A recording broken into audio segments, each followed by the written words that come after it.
Halo guys, ketemu lagi di Trending Tech dan kali ini teman kami dari Trending Tech juga tanggal 3 kemarin ikut pre-order Nintendo Switch yang hype-nya memang lagi besar sekarang.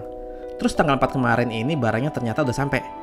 Nggak pakai lama saya langsung meluncur ke rumahnya buat nyobain karena saya memang penasaran dan kemakan hype juga. Sebetulnya saya nggak nyangka juga di Indonesia udah beredar secepat ini. Berbarengan sama jadwal launching worldwide. Di dalam bungkusan paket yang dikirim ada 2 buah game yaitu Zelda dan One to Switch.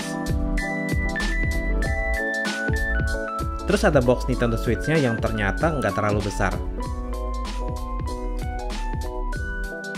Pas dibuka boxnya langsung terlihat sepasang Joy-Con-nya.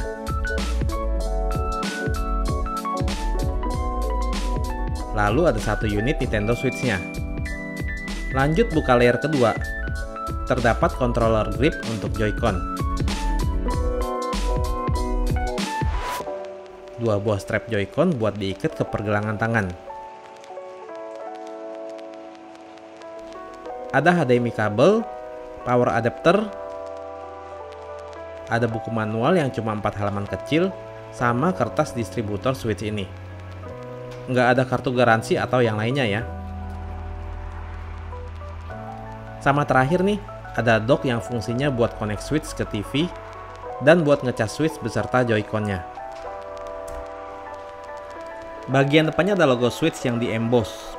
Bentuk docknya kecil, simple dan berbahan plastik jadi cukup ringan.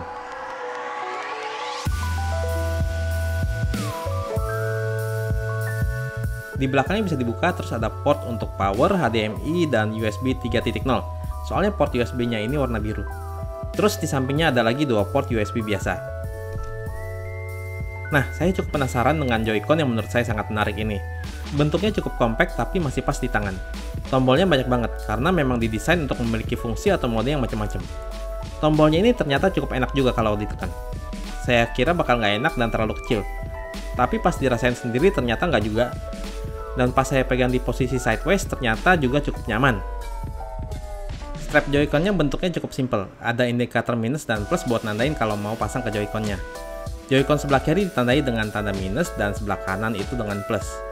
Nah, strap Joy ini berguna kalau kita mau main game yang full pakai motion sensor, biar Joy-Con-nya nggak kelempar. Kalau kelempar kan sayang juga, soalnya Joy-Con ini harganya sekitar 1 jutaan. Terus dia juga bikin Joy-Con-nya tambah lebar sedikit, jadi bikin tambah nyaman digenggam. Nah, ini ada power adapter yang cukup tebal juga ternyata. Tapi kalau dibandingin sama power adapter konsol lain sih, ini terbilang compact lah. Kalau untuk yang mau dibawa kemana-mana sih menurut saya cukup berat ya. Dan yang istimewa kabelnya udah pakai port USB Type-C. Katanya sih bisa pakai power bank juga buat ngecas Switch. Cuma saya kurang tahu power bank seperti apa yang direkomendasikan. Sekarang kita lihat unit Switch-nya. Ukurannya ini oke menurut saya, cukup mirip dengan tablet 7 inch. Dan karena memang didesain untuk portabilitas, maka ukurannya pas buat dibawa kemana-mana. Bobotnya ternyata ringan, terus nggak terlalu tebal.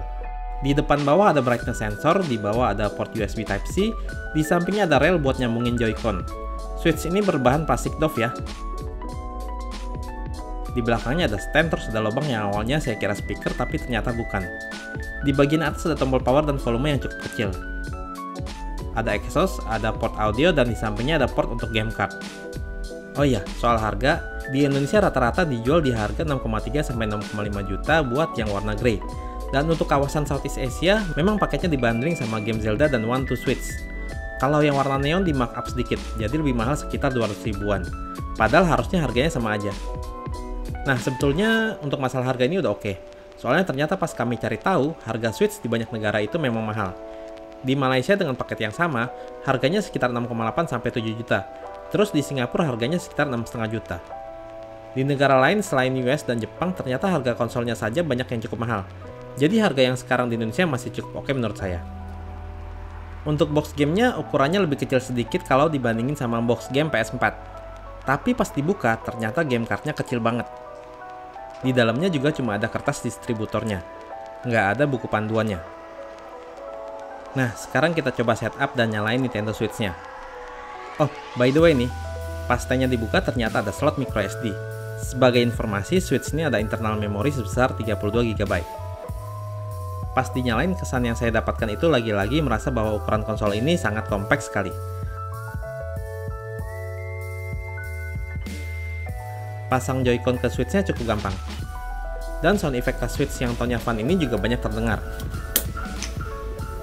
Ada 2 buah speaker di depan dan suaranya kenceng dan cukup bagus. Tapi belum dicoba pas outdoor sih.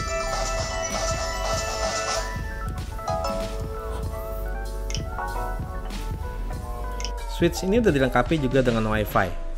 Nah, selain bisa dimainkan secara portable, Switch ini bisa di-display ke SD TV kita. Mirip dengan Wii U, tapi ini mesinnya ya di layarnya ini. Nintendo Switch ini memang gabungan dari berbagai konsep konsol Nintendo sebelumnya sih. Nah, buat ngedetach Joy-Con dari Switch-nya ini ternyata agak sedikit susah atau keras. Dan mungkin itu hal yang baik sih, biar nggak gampang copot pas dipasang. Pas awal-awal ada instruksi buat setup dan connect ke TV. Nah, pas mau connect ke TV ini ternyata kami menemukan masalah. Ternyata displaynya nggak muncul di TV.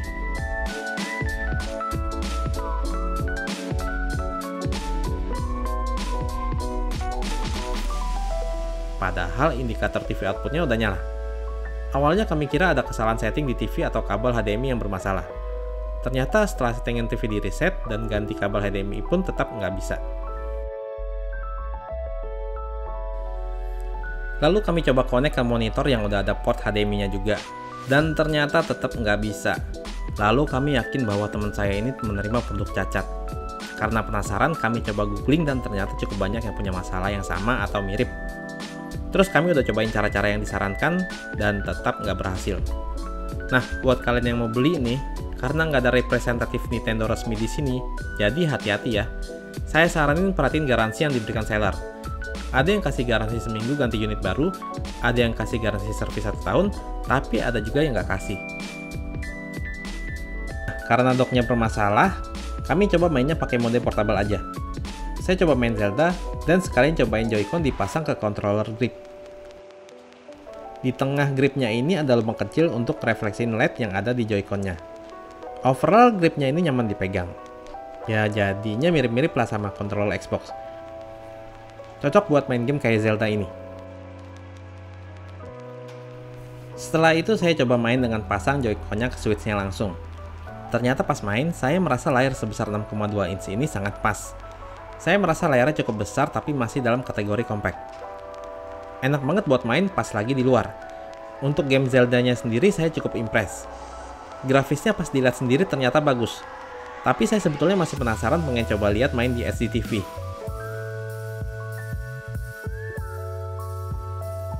Setelah main sekitar 15 menit, saya langsung ketagihan sama Zelda ini.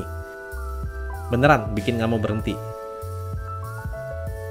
Di Joy-Con sebelah kiri ada tombol screenshot nih.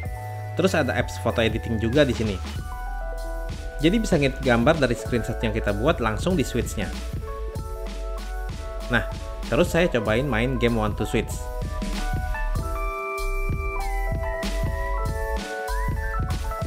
Game ini sebetulnya cocok banget buat mendemonstrasikan fungsi dan fitur yang bisa dilakukan oleh Joy-Con dari Switch ini. Terdapat banyak mini games di sini yang gameplaynya bervariasi. Mini gamesnya sendiri pas saya coba sangat fun semua. Cocok banget kalau dimainin rame-rame. Dan terbukti lewat game ini terlihat kehebatan Joy-Con-nya. Ada mini games yang judulnya Zen. Di sini kita harus ikutin pose sesuai dengan instruksi dan Switch ini bisa mendeteksi tubuh kita stabil atau banyak getaran kecil sewaktu melakukan pose. Saya sebenarnya cukup penasaran sih gimana caranya Switch bisa mendeteksi sedetail itu. Karena ini beda dengan Wii yang perlu pakai sensor bar. Switch ini nggak perlu tambahan alat apapun. Oke, sekian dulu video unboxing dan hands-on-nya ya. Overall sih pas nyobain pertama kali, saya masih tertarik sih dengan Switch ini. Nggak kecewa dan sesuai ekspektasi saya. Pas nyobain kerasa fun banget. Saya kurang tahu apakah kalian mau nonton video reviewnya. Soalnya pembahasannya udah cukup banyak di video ini. Dan juga ini punya teman saya sih. Tapi kalau kalian mau nonton video review dari kami, silahkan video ini di like dan kalau banyak akan saya usahakan buat bikin video reviewnya.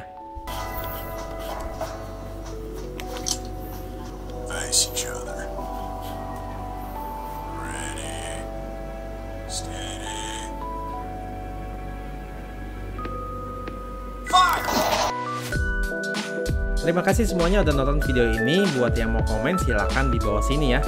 Terus kalau ada yang mau nanya-nanya boleh lewat akun Twitter kami. Atau kalau mau lihat galeri foto dan video mini, kalian bisa ke Instagram atau Facebook kami. Sampai jumpa di video berikutnya.